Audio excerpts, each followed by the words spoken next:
Trump Putin বৈঠকের পর Ukraine যুদ্ধ বন্ধে কোনো চুক্তি হয়নি, তবে আলোচনায় অগ্রগতি হয়েছে বলে জানিয়েছেন মার্কিন ও রুশ প্রেসিডেন্ট। বৈঠক শেষে যৌথ সংবাদ সম্মেলনে মার্কিন প্রেসিডেন্ট ডোনাল্ড ট্রাম্প বলেন, পরবর্তী বৈঠকে ইউক্রেনের প্রেসিডেন্ট ও ন্যাটোকে আমন্ত্রণ জানানো হবে। এদিকে ইউক্রেন যুদ্ধের মূল কারণগুলো নিরসনের তাগিদ দেন রুশ প্রেসিডেন্ট। দ্বিতীয় দফার সম্ভাব্য বৈঠকের জন্য ট্রাম্পকে মস্কো সফরের আমন্ত্রণ জানান তিনি। আলোচনার অগ্রগতিতে হস্তক্ষেপ না করতে ইউরোপ এবং ইউক্রেনকে হুঁশিয়ারি দেন পুতিন। এ নিয়ে বিস্তারিত আলোচনার জন্য স্টুডিওতে আছেন সহকর্মী ওমর ইনান। ইনান, আপনাকে স্বাগত। ধন্যবাদ। ট্রাম্প এবং পুতিনের আজকের আলোচনার মধ্য দিয়ে যুদ্ধবন্ধের সত্যিকার অর্থের কোনো আভাস মিলেছে কিনা? যুদ্ধবন্ধের আভাস আসলে যুদ্ধবন্ধের জন্যই মূলত এই বৈঠকটি, ঐতিহাসিক বৈঠকটি অনুষ্ঠিত হলো। প্রায় 7 বছর 1 মাস পর আবারও দুই নেতা মিলিত হয়েছেন। এর আগে ফিনল্যান্ডে রুশ প্রেসিডেন্ট ভ্লাদিমির পুতিন এবং মার্কিন প্রেসিডেন্ট ডোনাল্ড ট্রাম্প বৈঠকে মিলিত হয়েছিলেন। তখনকার পরিস্থিতি ছিল একরকম। ট্রাম্প যখন ক্ষমতা থেকে চলে যান, যখন পরবর্তীতে জো বাইডেন আসে, জো বাইডেনের আমলে মূলত ইউক্রেনে সামরিক অভিযান শুরু করে রাশিয়া, এবং যুদ্ধ বন্ধের দায়িত্বটি আসলে কাঁধে তুলে নিলেন বর্তমান মার্কিন প্রেসিডেন্ট ডোনাল্ড ট্রাম্প। এবং সেই হিসেবে বলা যায় আসলে যুদ্ধ বন্ধের জন্য যে তাদের যে অগ্রগতি, শান্তি প্রক্রিয়ার জন্য দুই নেতার যে আলাপন, সেটি আসলে মূলত আজকের এই বৈঠকটির মধ্যেই আসলে ইঙ্গিত মিলেছে। এবং এটি যেহেতু ধাপে ধাপে হবে, যেহেতু দুটি পক্ষ এই যুদ্ধে জড়িত, একই সঙ্গে যুক্তরাষ্ট্র সহ পশ্চিমা মিত্রও যুদ্ধে কোনো না কোনোভাবে জড়িয়ে পড়েছে, তাই সবগুলো পক্ষকে আসলে একসঙ্গে হয়েই সমাধান করতে হবে যে সংঘাত আসলে কিভাবে নিরসন করা যায়। তাই আসলে এই বৈঠকটিকে প্রাথমিকভাবে ফলপ্রসূ হিসেবেই কিন্তু দাবি করেছেন মার্কিন প্রেসিডেন্ট ডোনাল্ড ট্রাম্প, এবং রুশ প্রেসিডেন্ট ভ্লাদিমির পুতিন তিনিও কিন্তু বলেছেন যে তিনি আসলে যুদ্ধ বন্ধ করতে চান। আমরা একটু যুক্তরাষ্ট্রে যেতে চাই, সেখানে আছেন সহকর্মী হাসানুজ্জামান সাকি। তিনি আগে সবশেষ পরিস্থিতি কি তা আমাদেরকে জানান, তারপর আমরা এটি নিয়ে আলোচনা করব। সাকি, নিশ্চয়ই আপনি আমাকে শুনছেন? আমি শুনছি আপনাকে, ওমর ইনান, ধন্যবাদ। সাকি, সবশেষ একটু আগেও তো আমাদেরকে যে আপনি জানাচ্ছিলেন যে আসলে ট্রাম্প পুতিনের বৈঠকের বিষয়ে সেখানকার মার্কিন জনগণের মধ্যে আসলে এই বিষয়ে প্রতিক্রিয়া এখন পর্যন্ত জানতে পেরেছেন? জি, আপনাকে আবারও ধন্যবাদ। মার্কিন জনগণের মধ্যে একটি মিশ্র প্রতিক্রিয়া রয়েছে। প্রথমত, এই যে রাশিয়া এবং ইউক্রেনের যে যুদ্ধ, সেই যুদ্ধ আজকে প্রায় 3.5 বছর ধরে সেটি চলমান, এবং 10 লাখেরও বেশি সামরিক এবং বেসামরিক মানুষ দুই দেশের ইতিমধ্যে হতাহত হয়ে গেছেন। এর মধ্যে বেশি মারা গেছেন আমি বলবো যে রাশিয়াতে, সেখানে প্রায় 2.5 লাখেরও বেশি সৈন্য মারা গেছে। এটি সামরিক বাহিনীর সদস্য। রাশিয়ার মতো একটি দেশ, যেটি বিশ্বের অন্যতম একটি পরাশক্তি, সেইখানকার সৈন্য মারা গেছে। ইউক্রেন তুলনামূলক একটি ছোট দেশ, তার শক্তি সামর্থ্য অনেক কম, যদিও যুক্তরাষ্ট্র তার পাশে রয়েছে, ন্যাটো তার পাশে রয়েছে, ইউরোপিয়ান দেশগুলো তার পাশে রয়েছে, কিন্তু দেশ হিসেবে ছোট। এবং সামগ্রিকভাবে এই যুদ্ধে কিন্তু কোনোভাবেই ইউক্রেন থেকে কম ক্ষতিগ্রস্ত হয়নি রাশিয়া, যেটি আজকে এই যে বৈঠক এবং বৈঠকের পরে যে যৌথ বিবৃতি, সেখানে কিন্তু ভ্লাদিমির পুতিন সেটি কিন্তু স্বীকার করেছেন যে রাশিয়ারও কোনো এই যুদ্ধে উপকার হয়নি, সুফল হয়নি, এবং পুরো বিশ্বেরও কোনো সুফল বয়ে আনেনি এই যুদ্ধ। তো যে কারণে যে আজকের যে আলোচনা, শান্তি আলোচনা, সেই আলোচনায় যুক্তরাষ্ট্রের থেকে যদি আমি বলি, তাহলে যুক্তরাষ্ট্র যেমনটি চেয়েছিল হয়তো তেমনটি হয়নি। কারণ হচ্ছে যে একটি চুক্তির দ্বার প্রান্তে পৌঁছানো যায়নি, কিন্তু সামগ্রিকভাবে যে আলোচনাটি শুরু হয়েছে সেটি কিন্তু খুব গুরুত্বপূর্ণ। এবং এই জন্যই যুক্তরাষ্ট্রের মধ্যেই কিন্তু একটি মিশ্র প্রতিক্রিয়া রয়েছে। কেউ বলছে যে আলোচনা একেবারেই ফলপ্রসূ হয়নি, আবার বলেছেন যে একটি ফলপ্রসূ আলোচনার খুব দ্বার প্রান্তে এবং চুক্তির খুব দ্বার প্রান্তে রয়েছে রাশিয়া এবং ইউক্রেন। এবং আসলে আপনি যেটি বলছিলেন যে মিশ্র প্রতিক্রিয়া, আসলেই মিশ্র প্রতিক্রিয়া আমরা দেখতে পাচ্ছি। যেমনকি রাশিয়ার পক্ষ থেকেও কিছুক্ষণ আগে বলা হয়েছে যে তারা একটি সমঝোতার দিকে যাচ্ছে। এখন আসলে ইউক্রেন এবং ন্যাটোর দিকে তাকিয়ে গোটা বিশ্ব। এ বিষয়ে আসলে সবশেষ কি আছে আপনার কাছে?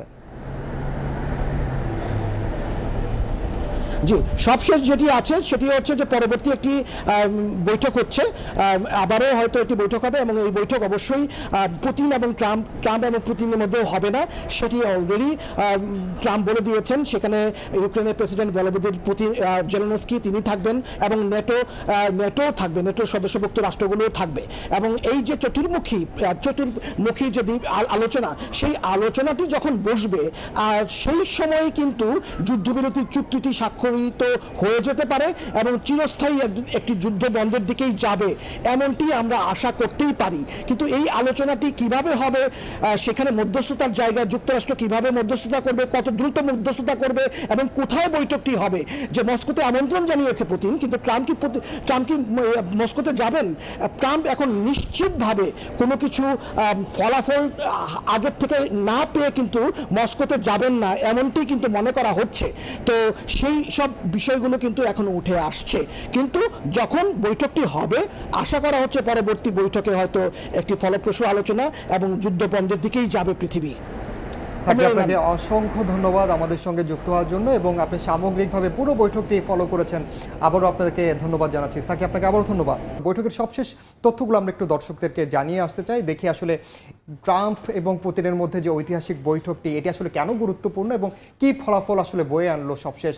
পারস্পরিক সমঝোতায় পুতিনের সঙ্গে গঠনমূলক আলোচনার দাবি ট্রাম্পের। আপনি জানেন যে প্রায় 3 থেকে 4 ঘন্টার মধ্যে দুই নেতার মধ্যে আসলে বৈঠক হয়েছে, দীর্ঘ সময় তারা আলোচনা করেছেন এবং এখানে ট্রাম্প এবং পুতিনের মধ্যে যে নিজেদের যে পারস্পরিক সমঝোতা, তাদের মধ্যে যে বোঝাপড়া, সেটি আসলে তারা কথা বলেছেন এবং সেই বিষয়টি ট্রাম্প আলোকপাত করেছেন এবং ইউক্রেন যুদ্ধের মূল সংকট নিরসনের তাগিদ দিয়েছেন রুশ প্রেসিডেন্ট ভ্লাদিমির পুতিন। রোজা, আপনি জানেন যে ইউক্রেন যে যুদ্ধটি শুরু হয়, এটির মূল সংকটটি ছিল পশ্চিমা সামরিক জোট ন্যাটোতে ইউক্রেনের অন্তর্ভুক্তি হওয়া নিয়ে।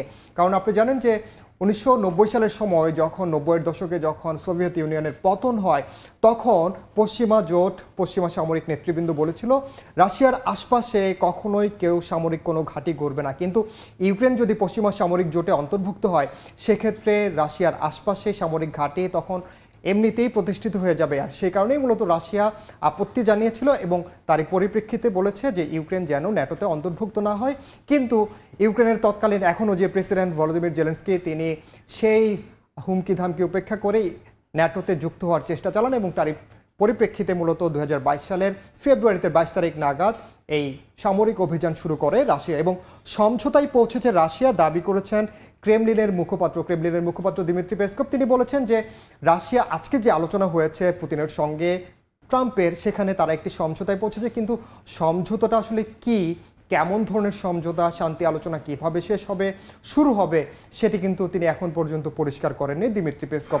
এবং জেলেনস্কিকে চুক্তিতে পৌঁছানোর আহ্বান জানিয়েছেন মার্কিন প্রেসিডেন্ট ডোনাল্ড ট্রাম্প পুতিনের সঙ্গে বৈঠক করার পরপরই মার্কিন গণমাধ্যম ফক্স নিউজের সঙ্গে একটি ইন্টারভিউয়ে মিলিত হয়েছেন এবং সেখানে সাক্ষাৎকার দিয়েছেন। সেখানে তিনি বলেছেন যে এখন আসলে বলটি চলে যাচ্ছে জেলেনস্কির কোর্টে। জেলেনস্কি এখন সিদ্ধান্ত নেবেন তিনি চুক্তিতে পৌঁছাবেন কিনা, 3.5 বছরের বেশি সময় ধরে যে যুদ্ধ চলছে সেটি তিনি শেষ করবেন কিনা, এবং পরবর্তী বৈঠক ন্যাটো এবং ইউক্রেনের সঙ্গে করবেন মার্কিন প্রেসিডেন্ট ডোনাল্ড ট্রাম্প। আজকের যে বৈঠকটি ছিল রুশ প্রেসিডেন্ট ভ্লাদিমির পুতিনের সঙ্গে, পরবর্তীতে যেহেতু এই যুদ্ধে ন্যাটো জড়িয়ে গিয়েছে, ইউক্রেন তো অবশ্যই আছে, ইউক্রেন এবং ন্যাটোর সঙ্গে কথা বলে তারপর এই সমাধানটা কিভাবে করা যায় সেটি হয়তো বা তিনি বলবেন এবং শিগগিরই আবারও মস্কোয় পুতিনের সঙ্গে বৈঠকে বসবেন ট্রাম্প। এটি আমরা দেখেছি যে পুতিন কিন্তু বলেছেন, তার নিজের যখন প্রেস কনফারেন্সে কথা বলছিলেন তখন তিনি বলেছেন যে নেক্সট টাইম ইন মস্কো, অর্থাৎ ট্রাম্পকে তিনি আমন্ত্রণ জানিয়েছেন। এবং যখন তিনি আবার আলাস্কা ছেড়ে যান তখনও সাংবাদিকদেরকে তিনি জানিয়েছেন যে তিনি